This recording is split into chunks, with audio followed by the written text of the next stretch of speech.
bienvenue dans l'heure, bienvenue en Seine-Heure, bienvenue à Louviers.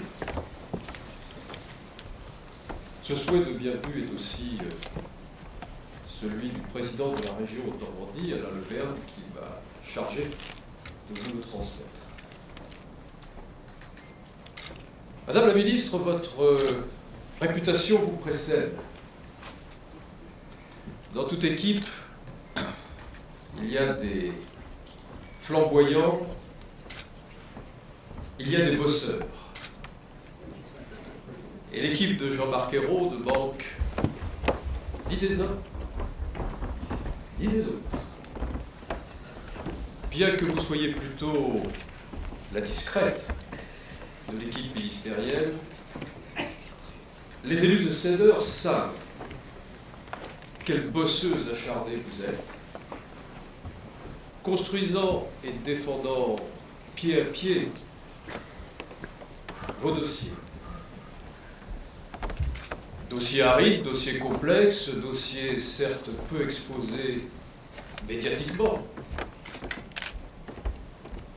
mais dossiers qui nous unissent, parce que la mission qui vous a été confiée, Madame la Ministre, celle de réformer et de créer les nouveaux outils de l'action publique décentralisée, concerne directement les élus locaux. C'est donc à notre ministre, la ministre des maires, des conseillers municipaux, communautaires, départementaux, régionaux, présents dans cette salle,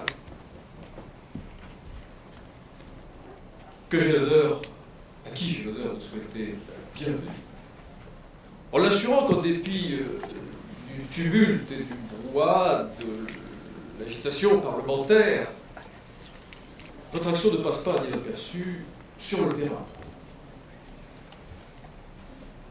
Malgré la diligence attentionnée des services de l'État qui vous entourent, qui vous aident, vous vous demandez peut-être où vous avez mis les pieds.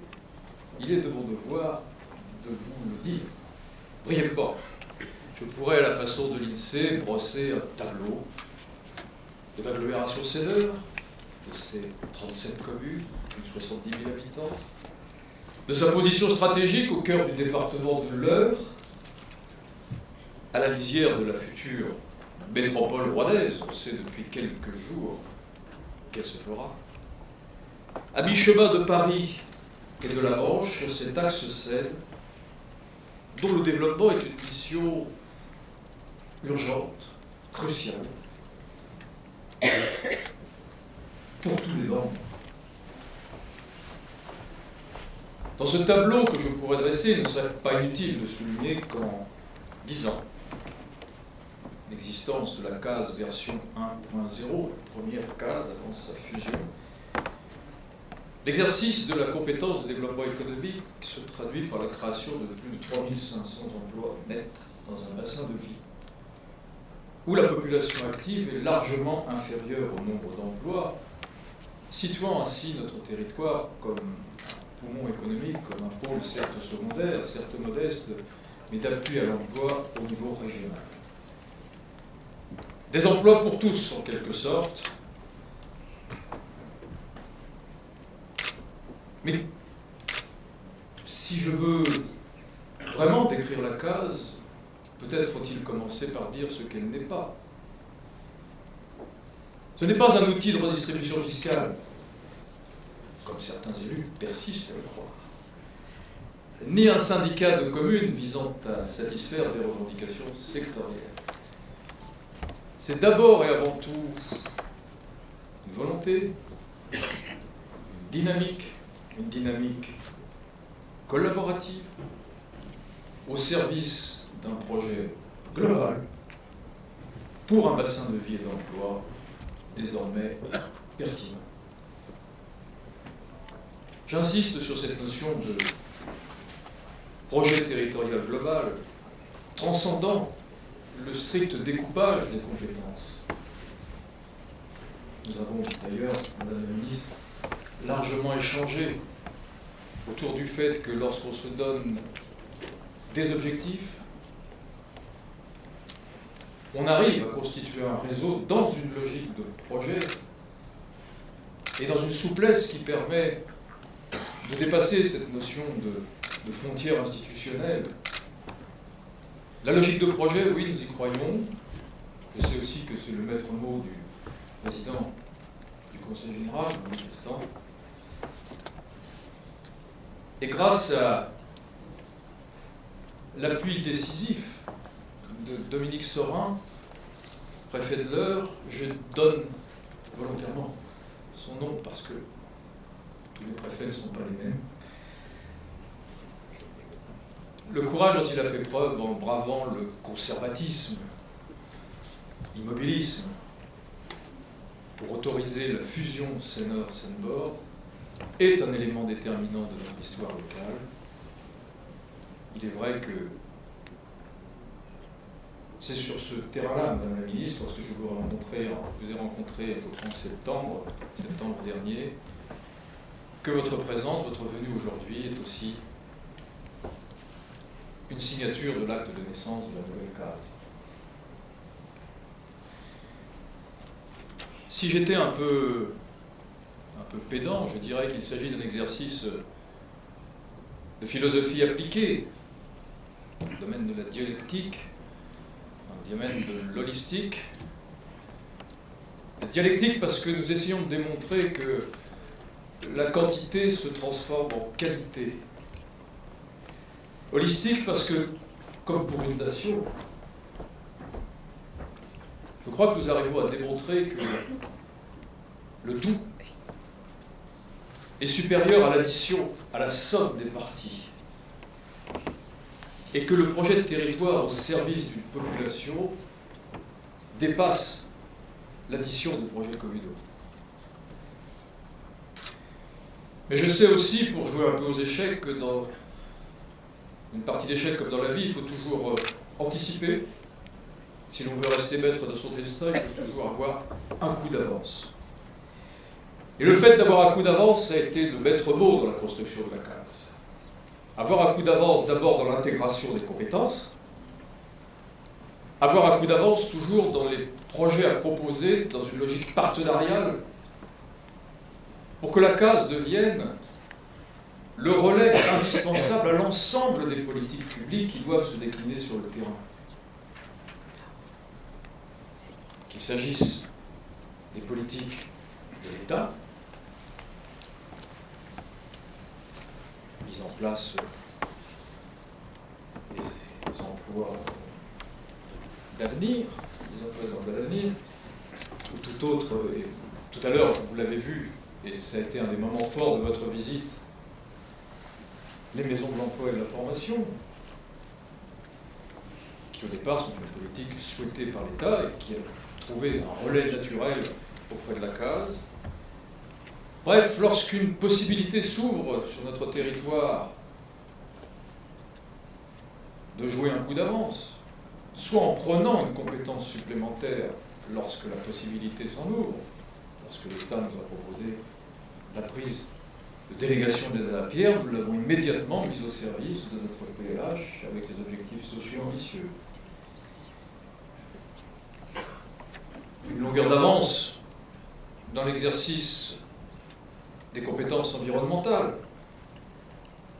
Nous avons un SCOT élaboré au plus près des enseignements du Grenelle de l'environnement, c'est le premier en Normandie, et en collaboration avec la région, car j'insiste sur le fait que le raisonnement selon lequel ensemble on peut faire beaucoup plus que tout seul, c'est en collaboration avec la région essentiellement, mais aussi avec le Conseil général, que nous mettons en place des politiques de préservation de ressources, mais aussi des plans climat-énergie tout à fait innovants, tout à fait anticipateurs et novateurs. Une longueur d'avance dans l'innovation et la recherche. Nous proposons aux jeunes pousses entrepreneuriales issues de la pépinière universitaire de Rouen des solutions foncières originales, innovantes et bon marché pour précisément favoriser l'implantation des biotechnologies sur notre territoire.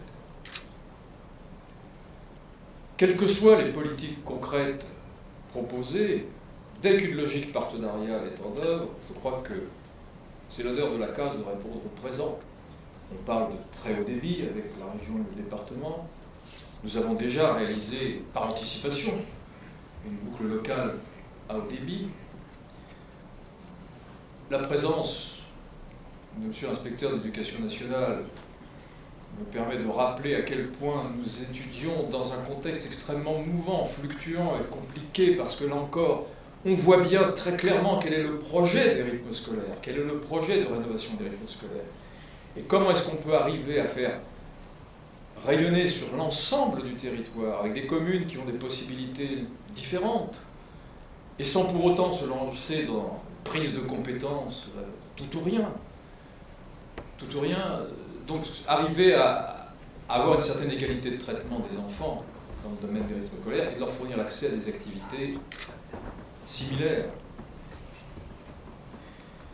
Un mot sur l'outil intercommunal. Parce que la case est constituée de deux villes, la ville-centre, la ville ancienne, la ville historique, Louviers, la ville nouvelle de Val-de-Reuil, témoin du volontarisme constructif de l'État,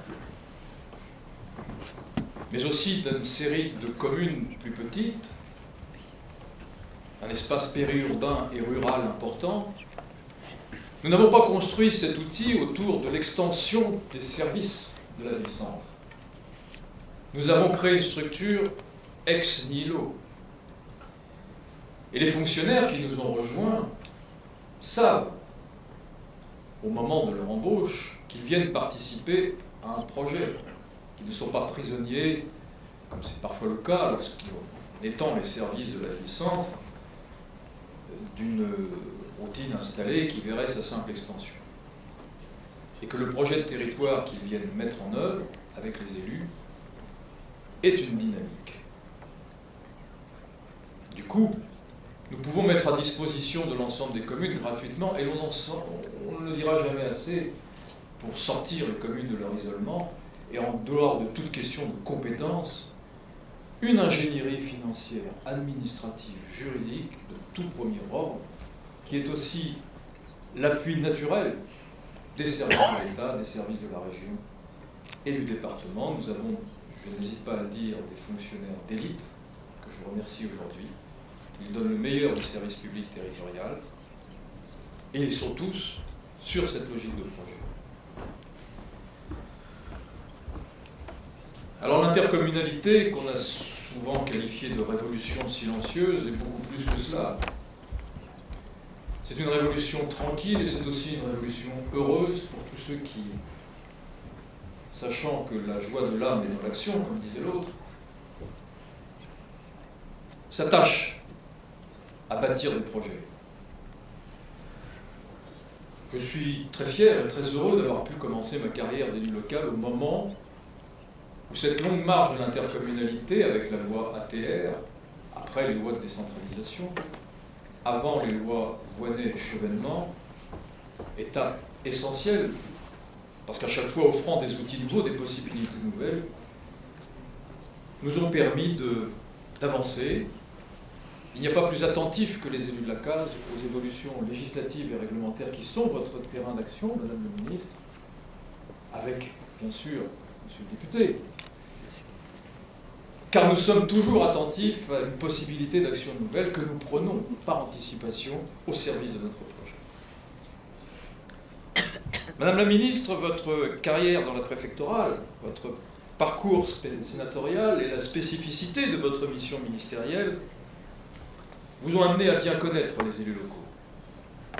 Les élus locaux parce qu'ils ont quotidiennement une rugueuse réalité à étreindre, ne se paient pas de mots. Les contraintes du réel, à commencer par la gestion actuelle de la pénurie, ils sont les derniers à l'ignorer. Ici, comme partout, les élus locaux ont les pieds sur terre. Mais ils ont aussi la tête dans les étoiles. Avoir la tête dans les étoiles et les pieds sur terre, c'est la seule façon de regarder l'avenir en face.